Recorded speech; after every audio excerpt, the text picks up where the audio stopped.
Hello दोस्तों, आप सभी का स्वागत है मेरे यूट्यूब चैनल में। आज की कहानी है दीवानगी भाग 26। राघव का बिला।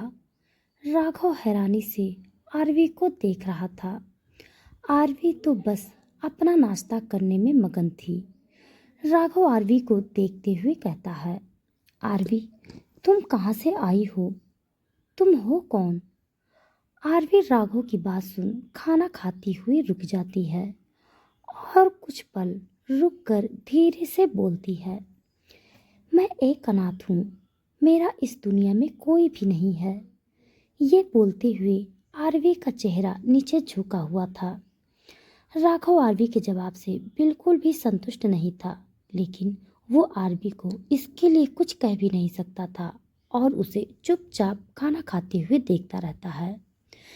कुछ ही देर में आरवी भी खाना खाकर राघव को देखते हुए कहती है, मुझे आपसे कुछ कहना था। राघव हाँ में सिर हिलाकर कहता है, हाँ बोलो।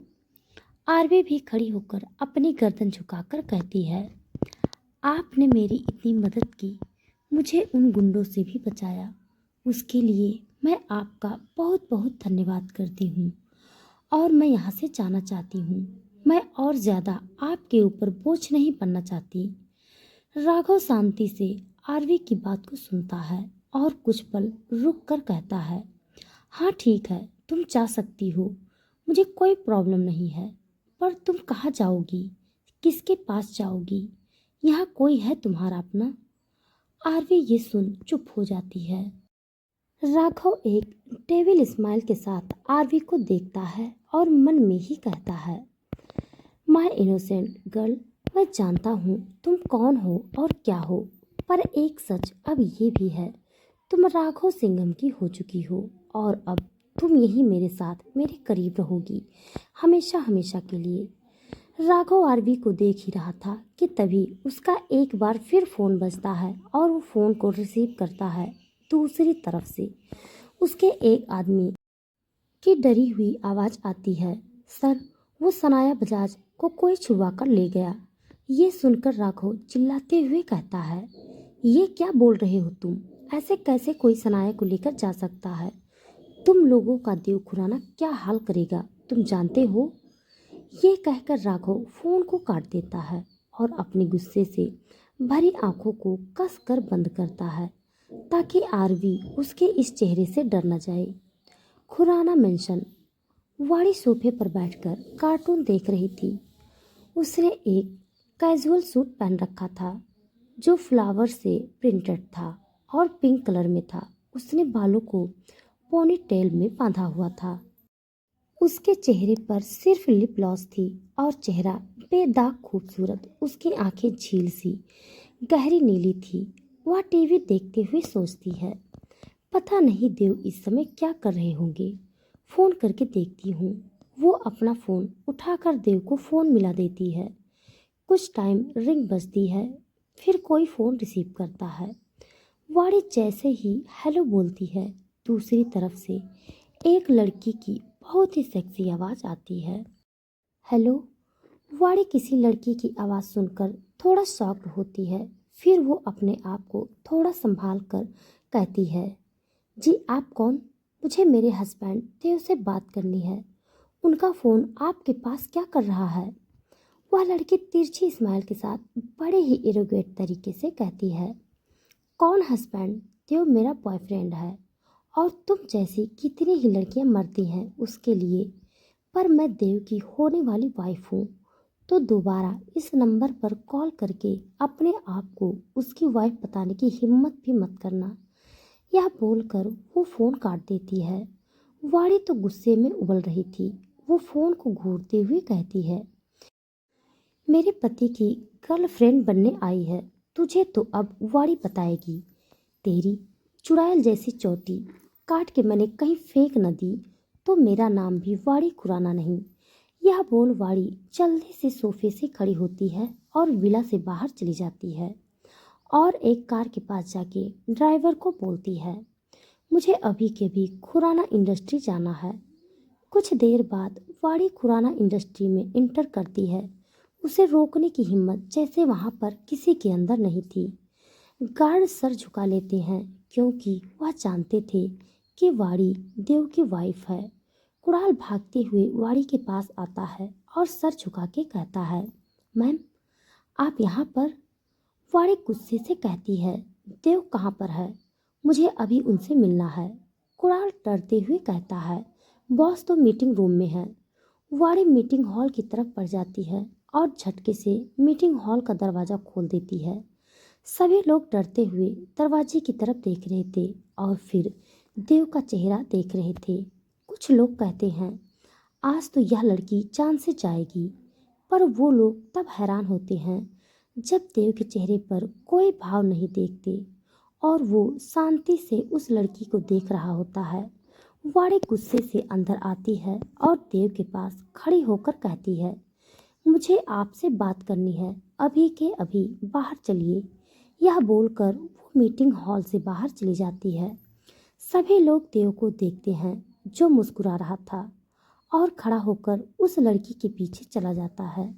सभी लोग आपस में बात करके कहते हैं कि ये लड़की कौन थी जिसने देव खुराना को अपने पीछे आने के लिए मजबूर कर दिया। दरअसल देव ने वाड़ी की फोटोज को मीडिया से हटवाया था और बहुत ही कम लोगों को वाड़ी के बारे में पता था। इसीलिए सभी लोग हैरान थे कि यह लड़की कौन थी जिसने देव खुराना को अपने पीछे आने पर मजबूर कर दिया था। वाड़ी देव के केबिन में जाती है और गुस्से से सारी चीज़ों को देव पर फेंकने लगती है। देव वाड़ी से बचने की कोशिश करते हुए इधर उधर छुपते हुए कहता है, बीबी तुम्हें आखिर हुआ क्या है? तुम इतने गुस्से में क्यों हो? वाड़ी गुस्से से चिल्लाती हुई कहती है, आपका फ़ोन कहाँ पर है? देव अपनी पॉकेट को चेक करने लगता है लेकिन उसका फ़ोन उसके पास नहीं होता। वो देखता है कि उसका फ़ोन उसी के केबिन की टेबल पर पड़ा हुआ है। वो कहता है, देखो मेरा फ़ोन मेरी टेबल पर ही रखा हुआ है। वाड़ी फ़ोन उठाती है और उसमें चेक करने लगती है तो उसमें उसकी कोई कॉल नहीं होती। उतने में ही देव भी वाड़ी के पास आ जाता है और उसे अपने बाहों में लेकर कहता है, हुआ क्या है बीबी? वाड़ी रोते हुए कहती है, मैंने आपको फ़ोन किया था और आपका फ़ोन किसी लड़की ने उठाया। उसके बाद वो सब बताती है जो उस लड़की ने वाड़ी को कहा। ये सुनकर देव की नसें तन जाती हैं और आंखें गुस्से से लाल हो जाती हैं। वो वाड़ी को सोफे पर बिठाता है और अपना फ़ोन लेकर कुणाल को फ़ोन करके कहता है, मेरे केबिन में अभी अभी कौन आया था? तो कुणाल बताता है कि सर मैंने चेक किया है।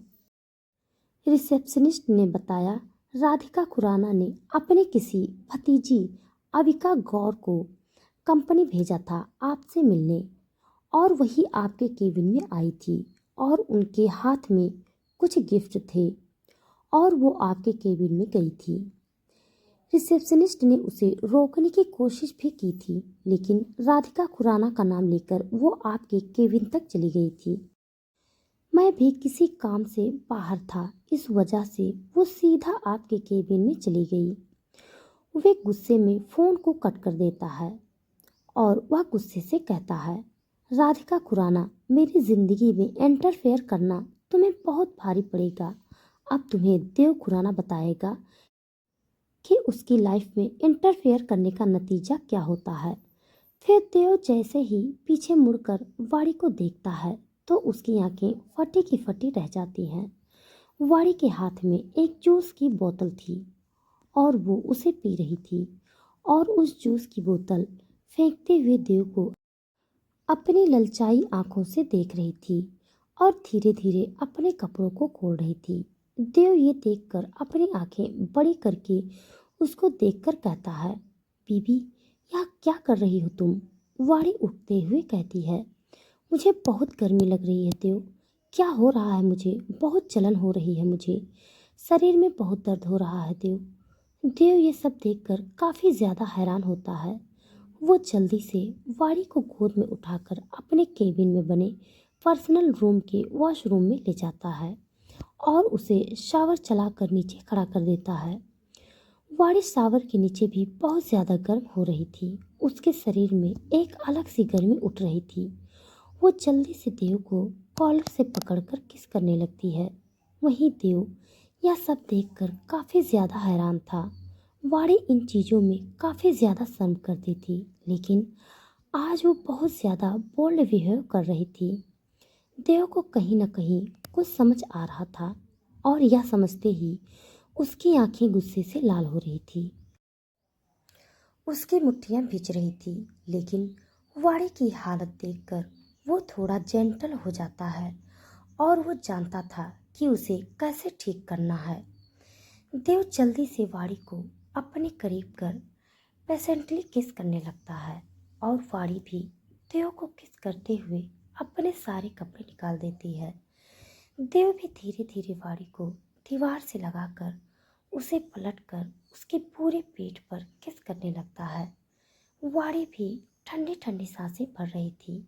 वहीं देव भी अपने सारे कपड़ों को उतार फेंक कर वाड़ी को पलटकर उसके गले से लेकर कॉलर बोन्स तक किस करने लगता है, और धीरे धीरे उसके नीचे हिस्से की तरफ चला जाता है। वहीं वाड़ी अब और भी ज्यादा रिएक्ट करने लगी थी। देव वाड़ी के एक उभारे को पकड़कर दूसरे उभारे को मुंह में रखकर शक करने लगता है। वहीं वाड़ी की अब बहुत ही ज्यादा हालत खराब हो रही थी, और वो मौन करने लगी थी। देव धीरे धीरे वाड़ी के निचले हिस्से की तरफ बढ़ता है, और उसके नाजुक अंग पर अपने होठों को फिराने लगता है। वहीं वाड़ी उसके बालों को कस कर पकड़े हुए थी, और आहें भर रही थी। आह देव, आह। देव वाड़ी को धीरे धीरे बाथ टब के अंदर लेकर जाता है, और दोनों का रोमांस फिर एक बार और चालू हो जाता है। देव वाड़ी के जिस्म के हर हिस्से पर अपने होठों की छाप छोड़ रहा था। कुछ देर बाद देव बाथरूम से निकलता है, और वाड़ी को गोद में उठाए ही बेड पर लिटा देता है। वाड़ी लेटते ही देव को दोबारा से किस करने लगती है। वहीं देव वाड़ी के ऊपर आ जाता है, और उसे किस करते हुए ही अपने आप को वाड़ी के अंदर समा देता है। जैसे ही वाड़ी को अपने अंदर देव एंटर होता हुआ महसूस होता है कि उसकी एक चीख निकल जाती है, और वो दर्द भरी आहें भरने लगती है। देव जानता था कि वाड़ी अभी प्रेग्नेंट है, इसीलिए वो बहुत ही ज़्यादा जेंटल तरीके से अपने आप को मूव कर रहा था, और धीरे धीरे अपनी स्पीड को बढ़ा रहा था। आह। करीबन 3 घंटे बाद देव वाड़ी से अलग होता है, और वाड़ी के थके हुए लाल चेहरे को देखता है। देव अब बहुत ही ज्यादा गुस्से में आ चुका था। वो जानता था कि वाड़ी को क्या हुआ है। वो गुस्से से अपनी मुट्ठियों को कस लेता है। वही वाड़ी अब थक कर सो चुकी थी। देव वाड़ी को अच्छे से ब्लैंकेट उड़ाता है, और उसके कपड़े पहनाकर सुला देता है। देव गुस्से से अपने केबिन में आता है, और किसी को फोन करके कहता है, राधिका खुराना और अविका गौर इस टाइम कहाँ पर हैं? पता करके बताओ। राघव का विला आरवी विला देखते हुए अपने मन में कहती है, बहुत ही सुंदर विला है। तभी राघव भी उसके सामने आता है, और उसके करीब बढ़ने लगता है। आरवी उसे देखकर रुक जाती है, और घबराई हुई आवाज से कहती है, जी जी, मैं बस ऐसे ही आपका विला देख रही थी। राघव आगे बढ़ता है, और आरवी को एक दीवार से लगाकर उसे किस करने लगता है। राघव के ऐसे अचानक किस करने से आरवी हिल भी नहीं पाती, और जमकर अपनी बड़ी आंखों से राघव को देखती है, और उसे पीछे करने लगती है।